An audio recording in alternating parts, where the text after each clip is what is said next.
మనకి ప్రెజెంట్ విశాఖపట్నంలో ఒక 4 ప్రతిష్టాత్మకమైన సంస్థలు అయితే రాబోతున్నాయని చెప్పాలా. సో దీంతో వాళ్ళు ఏకంగా 20,000 కోట్ల పెట్టుబడి అయితే పెట్టబోతున్నారు. మరి ఆ 20,000 కోట్ల పెట్టుబడితో దాదాపు ఒక 50,600 మందికి అయితే ఉద్యోగ అవకాశాలు అయితే లభించే ఛాన్స్ ఉంది.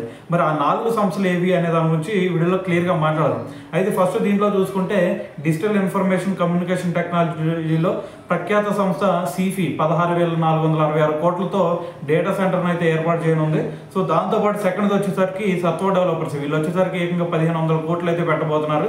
దాని తర్వాత బీవీఎం ఎనర్జీ వచ్చేసరికి 1,250 కోట్లు పెట్టుబడి పెట్టబోతుంది.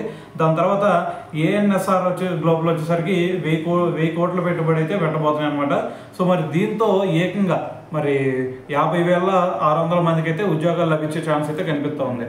మరి దీంట్లో భాగంగానే మనకి వెలగపూడి సచివాలయంలో ముఖ్యమంత్రి చంద్రబాబు నాయుడు గారి అధ్యక్షతన బుధవారం జరిగిన 9వ పెట్టుబడుల ప్రోత్సాహక మండలి సమావేశం ఆ 4 సంస్థల ప్రతిపాదనను ఆమోదం తెలిపింది.